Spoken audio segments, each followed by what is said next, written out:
जी sir, जैसा कि आपने बताया कि सरकार इसको बहुत अच्छे से मैनेज कर सकती है और इसमें कोई दिक्कत नहीं है, क्योंकि डेटा जो इकॉनमी के बता रहे हैं वो खुद आंकड़े गवाही दे रहे हैं कि भारत इन अ बेटर कंडीशन नाउ, मतलब अब वो दुनिया की 5वीं सबसे बड़ी इकॉनमी बनने की कगार पे है और कई देशों को पीछे छोड़ चुकी है। ऐसे में सर ये आता है कि जैसा आपने इकॉनमी कुछ आंकड़े बताए, तो उसमें अब जैसा पहले चल रहा था कि डीए हाइक होगा कि नहीं होगा, क्या होगा नहीं होगा, ये भी काफ़ी, जैसे 8th पे कमीशन का भी मामला चल रहा है, तो ऐसे ये भी पेंडिंग चल रहा था। आखिरकार सरकार ने उसकी घोषणा कर दी और सरकारी कर्मचारियों को एक बहुत बड़ा तोहफा दिया। तो उम्मीद करते हैं कि 8th पे कमीशन पे भी होगा। लेकिन सर जहाँ तक इकॉनमी की बात है, तो कल जो टैरिफ वाला वार हुआ, टैरिफ का जो बम गिरा ट्रंप साहब का भारत पे 26% का, तो उसको भारत बड़ी आसानी से झेल गया। सरकार का बयान भी आया कि हम पहले से तैयार थे, हमें इसमें कोई दिक्कत नहीं है। तो क्या आपको लगता है नहीं कि सरकार पूरी तरह से तैयार है? सरकार तैयार है तभी तो गठन की मंजूरी मिली है ना, कि हम 8th पे कमीशन के लिए गठन बना रहे हैं और इसकी मंजूरी दे रहे हैं। आगे हम इस पर स्टेप बाय स्टेप कदम उठाएंगे। जी सर। जी, जहां तक टैरिफ वाली बात है, जी अमेरिका ने जो रेसिप्रोकल टैरिफ लॉन्च किए हैं वो जी नो विन सिचुएशन है। जी सबसे पहले तो दर्शकों को बता दूं, ना तो उससे अमेरिकन इकोनॉमी को फायदा है, ना ही ग्लोबल इकोनॉमी को। जी टैरिफ लॉन्च करने से क्या होगा? सबसे पहले तो अमेरिका की अपनी इन्फ्लेशन बढ़ जाएगी। दर्शकों को जी बड़े सिंपल तरीके से बताता हूँ। मान लीजिए अमेरिका में कोई चीज $10 की आ रही है, जी अब टैरिफ लग गया उसके 26%। तो जी वो अमेरिकन कंज्यूमर को जो चीज पहले $10 की मिल रही थी, अब कितने में मिलेगी? $12.6 में। जी तो नुकसान किसको हुआ? अमेरिका की अपनी जनता को, अमेरिका के जी आम आदमी को, जिसने वो चीजें कंज्यूम करनी थी, उसके लिए इन्फ्लेशन बढ़ जाएगी।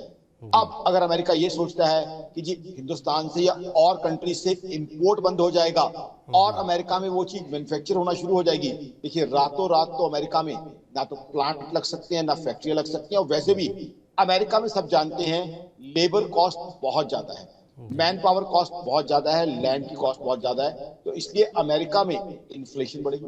दूसरा, अमेरिका दुनिया की सबसे बड़ी पावरफुल इकोनॉमी, रोल जी मॉडल इकोनॉमी कही जाती है कई बार, वो सबसे पावरफुल इकोनॉमी इसमें स्लो डाउन का शिकार है, मंदी का शिकार है। तो ऐसे में वहां स्लो डाउन और इंटेंसिफाई हो जाएगा, क्योंकि एक तो कंजम्पशन वहां कम हो जाएगी, दूसरा टैरिफ के कारण बहुत सा जो वहां की इंडस्ट्रीज का रॉ मटेरियल है वो भी महंगा हो जाएगा, और तीसरा ग्लोबल ट्रेड वॉर भी छिड़ सकती है, क्योंकि रिटेलिएटरी टैरिफ भी बहुत से कंट्रीज जी लगाने के बारे में सोच रहे हैं। हिंदुस्तान, आपने सही कहा कि हिंदुस्तान के अंदर टैलेंट है, हिंदुस्तान के पास एक बहुत अच्छी सरकार है जो जी चीजों को मैनेज करके चलती है, जो चीजों को टैकल करती है, जी स्किलफुली देखती है। यूएस से भी हम डायलॉग करते हैं, बट जी ग्लोबली अब मेरा ये मानना है, दर्शकों को बता दूं, कि इसमें क्या होगा? एक तो एक ट्रेड वॉर, टैरिफ वॉर छिड़ सकती है, साथ ही साथ रिटेलिएटरी टैरिफ लॉन्च हो सकते हैं कई कंट्रीज की तरफ से। जी और फर्दर मैं ये कहना चाहता हूं, ये ग्लोबल इकोनॉमी को रिसेशन में ले जा सकता है, क्योंकि हमें नहीं भूलना चाहिए डोनाल्ड ट्रंप साहब का पिछला रजीम, उनके पिछले जी रजीम में भी उन्होंने चाइना पे टैरिफ लगाए, चाइना ने यूएस पे रिटेलिएटरी टैरिफ लगाए, और हुआ क्या? यूएस चाइना ट्रेड वॉर चली, जिसने सारी ग्लोबल इकोनॉमी को ध्वस्त स्लो कर डाउन की तरफ लेके गई थी। इस जी बार तो ना सिर्फ चाइना बल्कि बहुत से कंट्रीज, पूरी लिस्ट है जिन जी कंट्रीज पे टैरिफ लगाए गए हैं। पहले चाइना, कनाडा, मैक्सिको, उसके बाद अब बहुत सी कंट्रीज की लिस्ट है, बहुत लंबी लिस्ट है। और अभी ये नहीं है कि यहाँ चीजें खत्म हो गई हैं, आगे भी जो है कुछ और संभावनाएं बनती है। कहीं ना जी कहीं ये जो टैरिफ लगना है अनफॉर्चुनेट है। हाँ, हिंदुस्तान में दम है, हिंदुस्तान में कैपेबिलिटी है, यहाँ हमारे पास एक सरकार है जो बहुत अच्छी तरीके से इकोनॉमी को मैनेज कर रही है।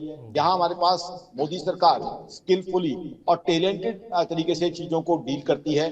वो जी कहीं ना कहीं इस चीज को भी डील करेगी, और डायलॉग के थ्रू शायद एक ट्रेड डील हमारी यूएस के साथ हो जाए, क्योंकि जी हमारे प्रधानमंत्री नरेंद्र मोदी साहब का आदर हिंदुस्तान में ही नहीं पूरी दुनिया में है, पूरी जी दुनिया उनका सम्मान करती है। तो कहीं ना कहीं प्रधानमंत्री मोदी साहब की पर्सनैलिटी का जो सम्मान है, जिस तरीके से डोनाल्ड ट्रंप ने भी कहा है Modi is a great friend, तो मुझे लगता है जी कि आगे चल के हिंदुस्तान चीजों को स्किलफुली टैकल कर लेगा और कुछ ना कुछ जी सोल्यूशन भी निकल आएगा। तो हिंदुस्तान की एक कैपेबिलिटी है as an economy, as a country, कि हम इस रेसिप्रोकल टैरिफ के इस जो जी कुछ हुआ है सिचुएशन, उसके बावजूद हम आगे बढ़ रहे हैं। और अभी मैंने आपको बताया 2023-24 का जीडीपी ग्रोथ का डेटा रिवाइज हुआ है 9.2%, जो कि दिखाता है कि हिंदुस्तान कैसे तरक्की के जी झंडे गाड़ रहा है।